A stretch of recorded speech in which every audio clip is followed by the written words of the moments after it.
Ammo is crazy expensive and hard to find, and dry fire is life. I use the Mantis X10 to keep my handgun skills strong, and it makes dry practice fun and challenging. Check it out at the link below. Hey guys, Brian Hill with the Complete Combatant. I've been on the road a lot lately. I just flew to Salt Lake City and then Anchorage, got home from Anchorage, and I leave for Sioux Falls tomorrow. So I'm going to try to be brief, which is not my nature as a coach. We all have preferences. You know, a lot of people comment about the video. They wish I'd stand still. I wish I would stand still too.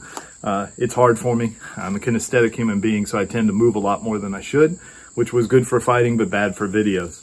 But those are preferences. We would prefer this to happen, not that. But let's talk about things that affect performance. One of the things that I see on the line constantly that affects performance is head position. And it's not just posturally related, it's how your eyes are actually working. We have a better part of the eye that we can see through better, the foveal cone, and everything outside that, the neurological mapping is not clear and precise, so we can't see our sights as well. Now, before you think this is a red dot only video, this applies to you iron sight shooters. The way that you're seeing the iron sights, especially if you wear glasses, or you have contacts and you're tilting your head, is affecting your ability to focus well. So this applies to all sorts of pistol shooting, and the better your head position, the better it is. But how do we make sure our head's in the right position unless we have somebody constantly reminding us? Well, we need to visualize what it looks like, of course, but then we need some sort of kinesthetic point. So I've come up with a very good training system for this that works on demand almost in every place in the world. And I use my hat to make sure that I'm in contact with what I'm doing. All right, let's check the firearm. Okay, we're good to go. All right, so you'll never see this in the world again. I'm going to turn my cap on backwards, okay? And what I do is I use this pillar right here, get myself lined up with it, get a good fighting position for me, set the hat so it just touches the pillar, and I'm going to practice drawing the firearm and seeing if I see the dot every time or see the front sights. And what it causes me to do is bring the pistol up to my eye line so that I get a good indicator of what I'm doing. Now, it makes it harder to reholster without losing contact, so go ahead and look it in the holster. But I'm picking up to here, and that's right where my eyes are. My posture is good. Sometimes I will lose contact with the post itself. That's okay. It's just there to remind you where your head should be and how still it should be. For those of you that struggle with finding the dot, this will solve a lot of your problems because you're only moving your arms and not your head.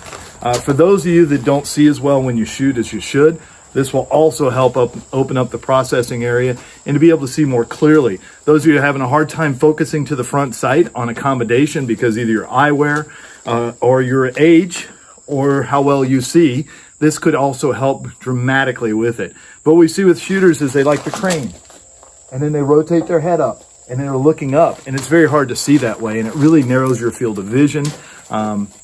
It really became apparent to me that when we were shooting at Ronnie Dodd's place and we had multiple plates up everywhere and they disappeared because he's using the Rogers system, that the more open my vision was, the faster I could shoot. And head position had a lot to dictate with that, especially where my eyes were. So a real simple trick. You can do it with a wall too. I just found I feel a little freer with a post, but try it with a wall, it'll work also. You don't have to do it a lot. You just need to recognize where that head position should be and then start drawing without moving your head so it's not going down and the gun's coming up. That's the real problem with all this. Iron sight shooters can kind of cheat because they can look at it and guide it in, but wouldn't it be better if you drew the gun to the place you expect it to be and then confirm the sights or either correct them instead of trying to guide it in grossly with visual sight? If you're going to draw the gun, it should come to the same spot every time where you're looking, and therefore you simply confirm it. This little hat touch will help a lot of you, especially those who need some feedback, need some kinesthetic feedback or a bit of coaching. Touching something will allow you to feel that, and it will feel very unnatural. You know why it's unnatural? If you practice something wrong enough for long enough, it becomes natural. So we've got to get back to the way we're supposed to stand. See this a lot in mixed martial arts, guys that crane their head forward, a lot easier to knock out. All right, it's just easier to take advantage of them. So people that have strong necks, put their chin down, put their eyes in line with the target, simply perform better. All right, guys, that's your Mantis dry fire tip. You'll be able to measure it on the app itself and start seeing if you're seeing better because it'll allow you to align the sights better. You should get a little bit better score with it. You'll have to track it over about 100 presses compared to your old one. And thank you, Active Self-Protection, for letting me do these videos. I'm Brian Hill with the Complete Combatant. And as always, measure, refine, and perform.